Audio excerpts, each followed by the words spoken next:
Thank you for being here with me today. I'll give you a few moments to introduce yourself and we'll get started. Absolutely. Well, first, thank you on behalf of the Career Development Center. Again, my name is Rosa Trujillo. I'm currently the Assistant Director of Career Education and Counseling. I identify as she, her, hers, and I also identify as a first-generation college student and a first-generation professional and Latina. So I'm very excited to share with all of you my tips, the Career Development Center tips on professional emails. So with that said, let's actually get a visual of the anatomy. So Angie, if you can pull that up for us, and I'll walk us all through what are the major components of a professional email. Perfect. There we go. So as you can see, here's an example of what an anatomy of an email should have. So I'm going to walk through us kind of the major components so you have a clear view of what is expected in terms of professional communication. Now that you're on campus and you're first gen, right, you're trying to figure out, well, what is the language that we tend to use as we communicate not only with our professors and with our staff, but also with each other, right? So some of the things that I have broken down here is going to make you super successful as you start building these relationships on campus. So one of the first things that I highly recommend is you want to have a clear subject line. So if you're going to ask the question from a professor, make sure to write in your course name as well as your section number. A lot of our professors are teaching multiple sections, so just telling them right away where you're coming from is going to help them already place you in the right context. Also putting a very clear subject title. So if you're going to talk about a class absence, put class absence and the date. If you're going to request a meeting, like maybe you want to meet via Zoom with your professor, write that on the subject. The more clear of a subject, the better the person who's going to read your email is going to understand what you're going to say in the body of the email. Also highly recommend, please use your student email. That's how we're all going to communicate with you, and that's the best email we can actually use to communicate with you. The second thing that I would highly recommend is if you have a professor, please address them as professor or doctor, however they prefer. If you're addressing a staff member, I would say use their full name. You don't know how they might identify, so you don't have to put Miss or Mr. You can just put the full name, and that's perfectly fine. And then the first step you want to do in the actual body of the email is introduce yourself. So say your full name, say your first name if that person already knows you. Tell them where you're coming from. Is it from a program? Is it from a class? Maybe this is your advisor, so you may tell them that you are part of their advising cohort. You just want to let them know, again, for context, who you are and where you're coming from. The next thing you want to let them know is tell them why you're writing the email. Is this a question you have about your assignment? Is this about an absence that you're going to have? Maybe it's a question that you have for advising, that you are picking a class and you don't know what class you're going to pick. Again, you want to tell them why you're writing this email. The last thing you want to conclude with is kind of an action. So whether that means that you are going to say to your professor, I'm going to follow up with you in note taking, maybe you're going to follow up with your advisor in additional email, or maybe you're going to do something with a class project and you're going to tell your classmate, hey, I will follow up with this paper assignment by X date.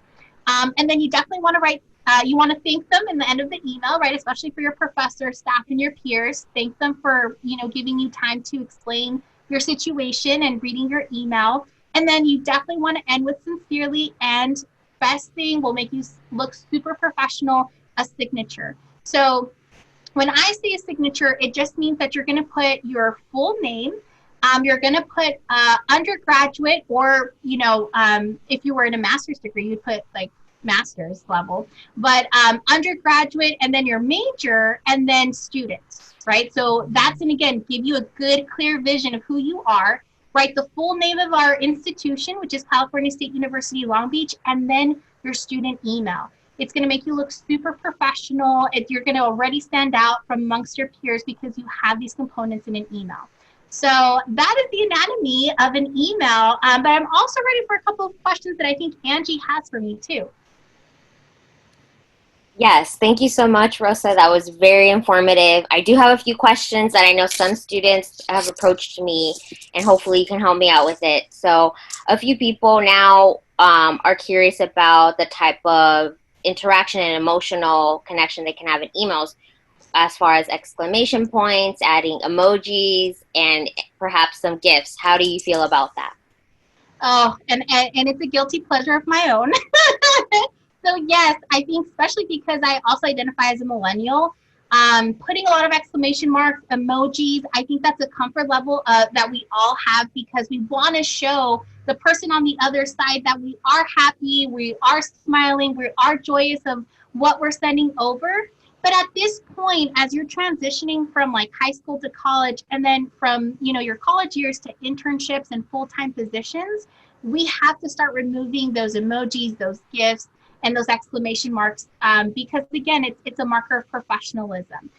So believe me, because I experienced it, it's going to be really tough. But one of the tips that I have about that is when you write your email, write it as you would, but before you send it, go back and start taking off those emojis, taking off those gifs, taking off those exclamation marks.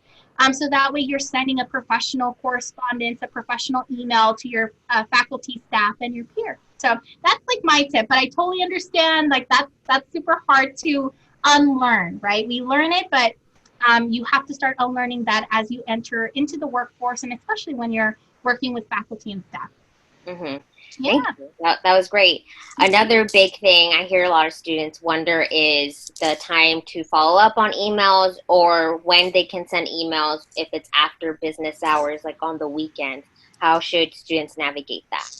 Yes, and that's another first gen experience that you have. So if you're wondering like, can you send it? Absolutely. You can always send emails at any time, but I think the thing we have to learn is the response time, right? So if we're sending a professor or a staff member an email at 4:49 on a Friday, some professors, depending, some staff members as well, depending on the message and depending on their own rules on answering emails, they might answer that same day.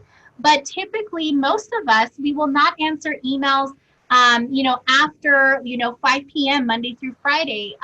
So we will answer emails during our work time, and we definitely may not even look at them over the weekend because we're trying to also create boundaries in the type of work that we have.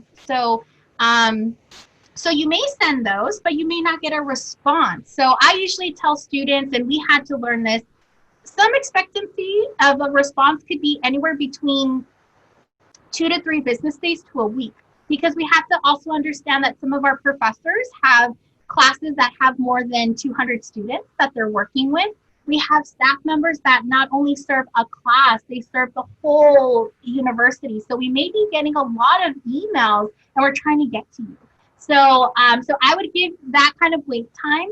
And then definitely that's something you can also respect as well. If you're sending an email or you received an email, it's perfectly fine not to answer right away.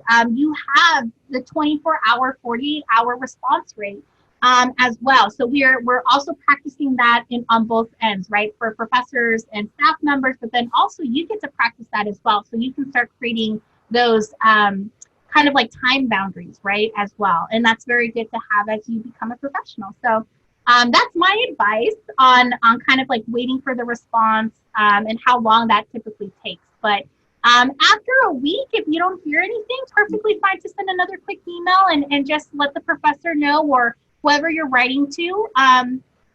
Hello, Dr. Trujillo. I just following up from the previous email from last week. I would like to know if there's any way for me to get a response or if there's anything I need to clarify. Thank you so much. Sincerely, Stephen Lopez, and putting your signature again. Perfectly fine to follow up in that way. So those are my tips. Thank you again. That was amazing. I know a lot of students are really going to benefit from your tips and advice on how to navigate email etiquette. I think that's really important. And again, I appreciate your time and being here with us today. And can students contact you and reach out to you if they need anything else? Absolutely. Absolutely. So you'll see on our screens like my email address. So please feel free. I am now part of your digital community, part of your first gen experience. So if you have any questions, if you want to touch base, you want to create virtual community, please reach out to me. Always email me. Practice the anatomy of an email with me if you'd like. and send me questions or follow up, anything that you might like. And then also, please feel free to connect with us on our social media. We have Instagram, Facebook, and Twitter. Just follow our handle, CSUOB CDC. I'm more than happy to kind of also answer questions via there, since I'm also navigating the social media realm, and I'm coordinating those efforts as well. So more than happy to answer questions or direct you to the right person as well. But hope we can stay connected. We also, as part of the Career Development Center, we want to thank the First Gen program. This was very fun, and hopefully it's not the first and last time we collaborate, nor will it be the first and last time we see each other. But yes, thank you. Thank you so much, Angie. Thank you again. Thank you for joining me today.